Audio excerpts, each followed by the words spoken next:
There's a well-known legend in our little town of a starlet who was on the verge of stardom, but sadly, her rising star was extinguished long before it ever had a chance to reach its brightest potential. Her name was Sophia Haley Hazlett, and it was regarded by many that she had it being the factor that separated the ordinary from the extraordinary, the peasants from the royalty, the stars from the commoners. She began her ascent in the early 70s, taking the Hollywood scene by storm. She was young, energetic, and beautiful. She had an innocent sex appeal about her that placed her in a prime position to fill the void left behind by the sudden death of the iconic Marilyn Monroe. By 1978, Sophia auditioned for the female lead of a low-budget film. When a bigger-name actress withdrew from the movie, Sophia won the role, beating out 24 other actresses who were vying for the part. It was a movie no one expected anything big from, but after reading the script, Sophia was convinced that the movie was going to be something special, and that her role in that particular film could launch her career into the stratosphere and turn her into a household name. The movie did indeed turn out to be a major hit at the box office, and has since become a cult classic. The name of the film? Halloween. And as you probably already know, Sophia Haley Hazlett wasn't the female lead. That title had defaulted to a young unknown actress named Jamie Lee Curtis. The film turned Curtis into an overnight celebrity and made her a lasting figure in Hollywood who still enjoys a successful career to this day. She's even recently reprised her role in the film that made her a star. By now, you may be asking yourself, so what happened to Sophia Hazlett? How did she miss out on the role that she knew would make her career? Well, the answer to that is simple. She was brutally murdered 2 days before she was scheduled to head back out to California for filming. The tragedy of Sophia unfolded before I was born, but I learned about it from a mixture of first and second-hand accounts. Shit, practically every kid in our town knew the most gruesome details of her murder. From there, it eventually grew into an urban legend, or at least I used to think it was an urban legend. What I knew as a kid about Sophia Haley Hazlett was that she was a beautiful actress who was found naked in an alley in our town, and that she'd been butchered.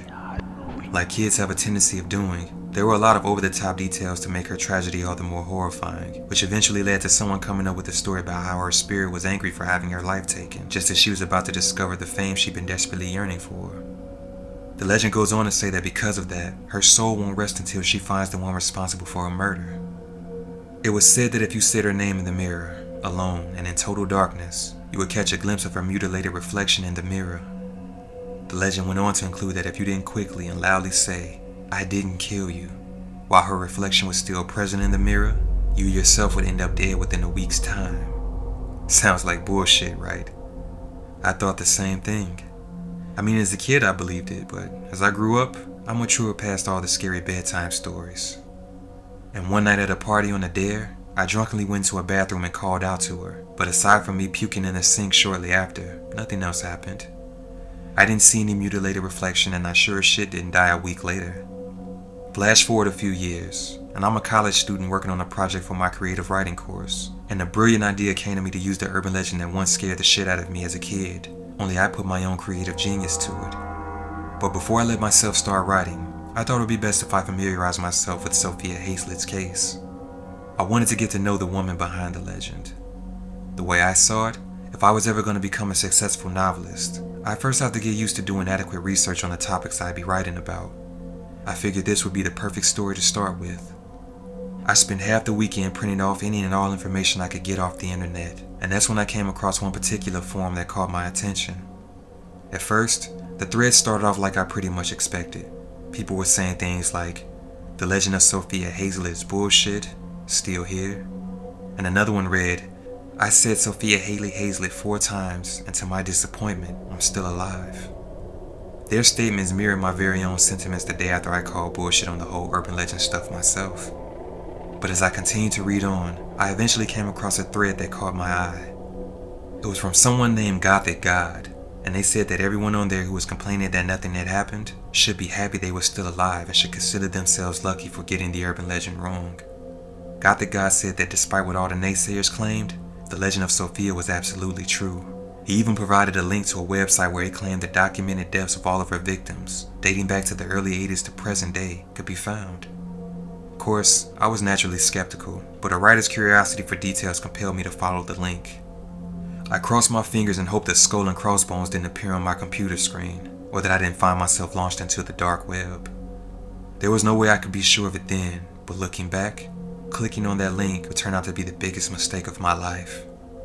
The website, albeit dark and eerie as shit, appeared to be legit. Whoever this guy was, he had a serious fascination with pretty much every urban legend told in modern times. I scrolled down what had to be a list of at least 60 urban tales, of which I was only familiar with a dozen or so, when I finally came across a link marked The Urban Legend of Sophia Haley Hazlett. I clicked the link and it opened into a page that started off by giving Sophia's background. You know, the typical stuff you can look up online. Her family history, her desires to become an actress, her chance at stardom once she earned the role of Halloween's Laurie Strode. And then it went on to graphically detail her murder, even providing actual crime scene photos. How Gothic Guy got his hands on those, I don't know. But with that being the first time I'd seen those horrific images after all my research online, I knew right then and there that this guy was the real deal when it came to his information. And even if he wasn't, at the very least I'm sure he could provide me with some creative fuel for my project. So I kept on reading. He claimed that he traced the origins of the legend back to Ashland, Oregon, our hometown, but stated that it was impossible for him to determine when it first came into existence or who its creator or discoverer was. He did state, however, that he could decisively say when the first casualty of the legend occurred. He provided police reports with verifiable file numbers on each of the 78 victims he tied to Sophia's legend. In an eerie number of those reports, it was often noted that witnesses would later come forward and claim that the victim performed the Sophia Hazlett chants exactly 2 days before their death. Now in the legend I knew, the victim would die a week later, not 2 days. But I had to admit, the 2-day thing seemed a lot more feasible and better suited to her legend, given that she was killed 2 days before she would have started working on the film that could have possibly made her a legendary scream queen. I continued reading, still foolishly thinking this guy was giving me creative gold. The more I read, the more intrigued I became. Scanning through the various police reports, I found it almost unbelievable that all of the victims died of the exact same cause, sudden cardiac arrest. I mean, what are the chances of 78 people all dying of sudden heart attacks, none of whom were over the age of 30, with the majority of them ranging between the ages of 15 and 24? 47 of those poor bastards lived in Ashland, while the rest were from other surrounding towns. The number of deaths tapered off as the 1980s came to a close, but expanded out to several other states and claimed dozens of other lives before its trace started to go cold. Gothic Guy then added his own personal opinion as to why this may have happened. He suggested that over time, the details of the legend had become altered as a result of word-of-mouth travel. Key details had been changed, the most important of which was how to summon the angry spirit of Sophia Hazlett. He states that the most common misconception is that all you have to do is call her name in the darkness 4 times in front of a mirror and then simply wait for it to appear.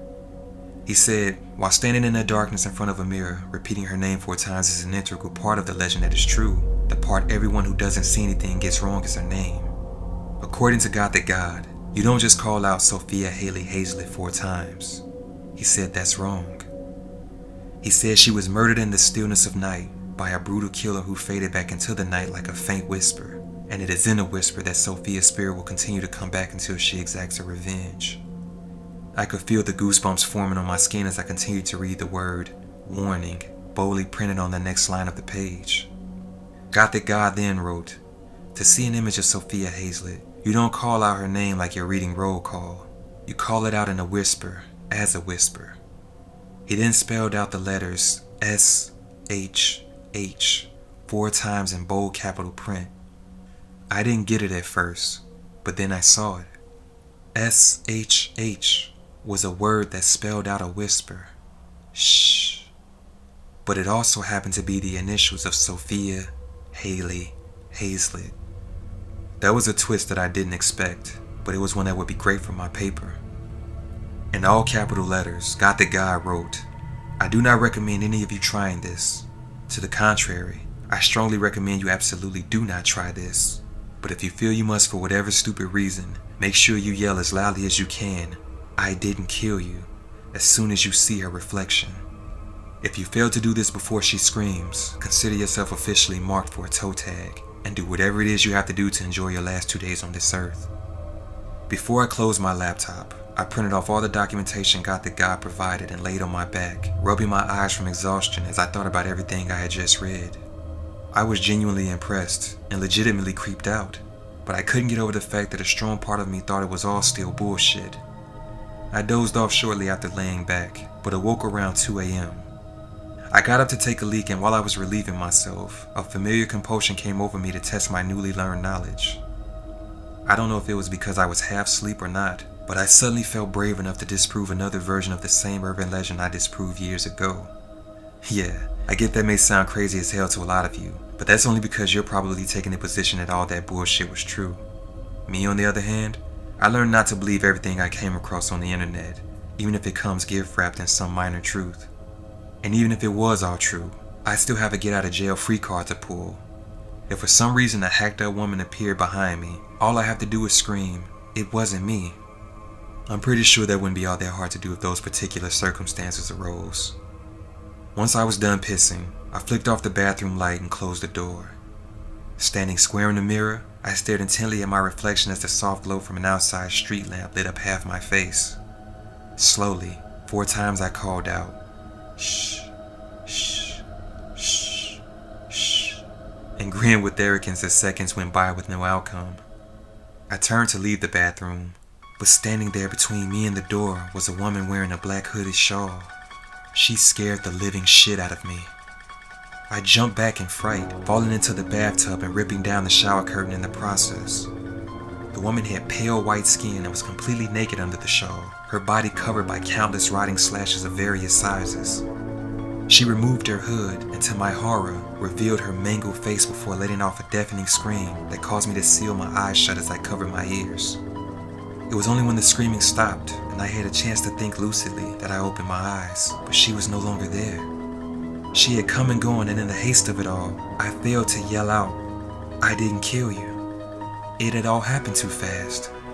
She was supposed to appear in the mirror, not fucking beside me. The whole thing caught me completely off guard.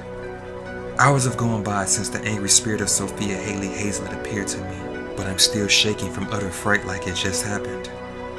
I don't know what the next 2 days will have in store for me, but if you're hearing this recording, then I guess that means I didn't make it. That being the case, heed my advice when I tell you that the legend of Sophia Haley Hazlett is very much real, and for the love of God, do not go calling upon it. But if you choose to ignore my warning, like I chose to ignore the warning of God, and you opt to test the legend for yourself, make sure you don't make the same fatal mistakes I made. Don't expect her to only appear as a reflection. You can suddenly find yourself standing face to face with her when you least expect it. And whatever you do, make sure you don't forget to yell, "I didn't kill you," or you'll find yourself preparing to join the rest of us on the other side. And remember, if you haven't yelled out those key words by the time she starts opening her mouth, you're already too late.